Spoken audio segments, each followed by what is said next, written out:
name is Raynique Syas. I moved here from California 5 years ago. And in the place where I lived before this, I had access to 3 grocery stores just outside of my neighborhood.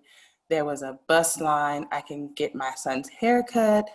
There was more than one nail salon, which is very important. There was a mall just around the corner. There was even a mini golf spot right up the street, and this was in Charleston.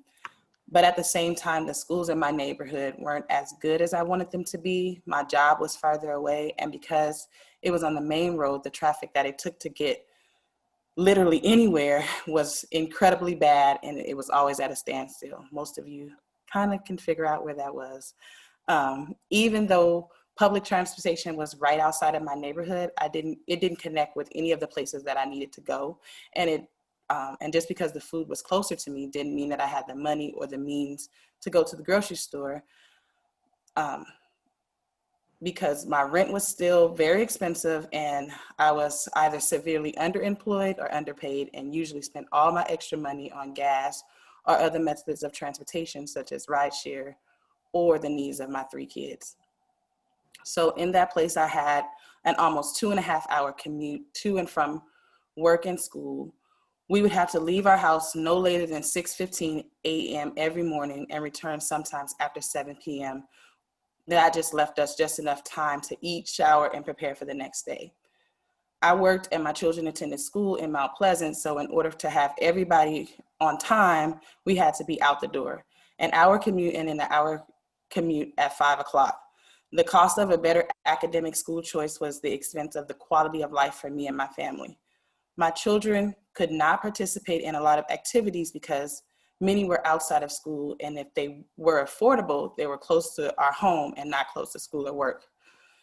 My car had broke down in the middle of the school year, and it would have been a 2.5-hour bus ride to get to my children's elementary school and be there a half an hour too late for my daughter to take the school bus that met her at their school to get to her high school. From there, I would also have to take an Uber to get to her school and drop me off an hour late for work for an additional $25 on top of the bus fare and a transfer fee for 4 people. To take an Uber every day from my house to their schools and my older daughter meeting the school bus at the elementary school was roughly around $40 each way daily if the Uber was available.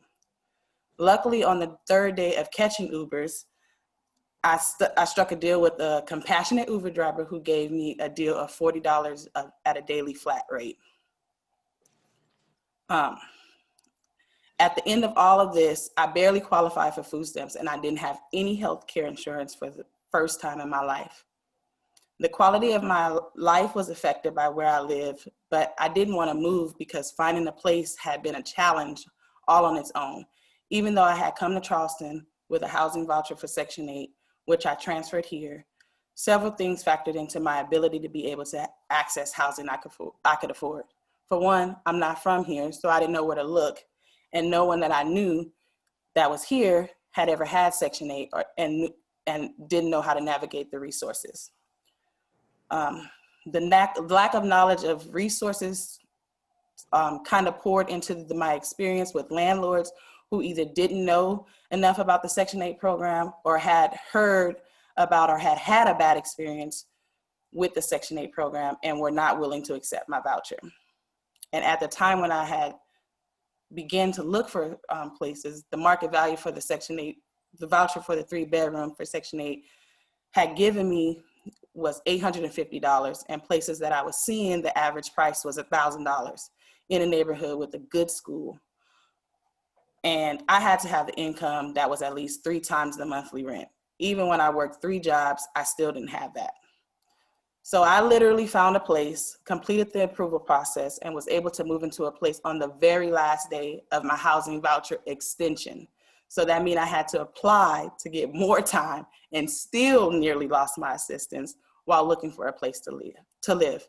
Needless to say, I was traumatized and I had no desire to move after that. So when I think about that journey that I had gone through for housing, I'm grateful. Not just that I had a voucher, but that I had the ability to navigate the systems that connected me to resources to help me. We talk about communities of color and the lack of resources available There might be some resources that exist for you, but if you don't know how to navigate it, they might as well not exist. Since moving to my new home in November, which is one of the Metanoia new houses that was just built in the Shakur Cherokee area, even though access to the grocery stores is a bit more of a challenge, I can more easily plan trips because I have more time. I'm literally minutes away from my job and my kids' school. I can come home, cook meals, do most of the activities that I need to do with my kids. I'm able to support my family in a better way because I'm closer to my support system. My family can go and they can pick up my kids. If I can't be at a game, they can be there. I'm closer to my church, which is also a means of my support. And because I'm not spending so much time and so much of my financial resources on travel, I'm able to just have a better quality of life. Accessibility is not just the program that's created.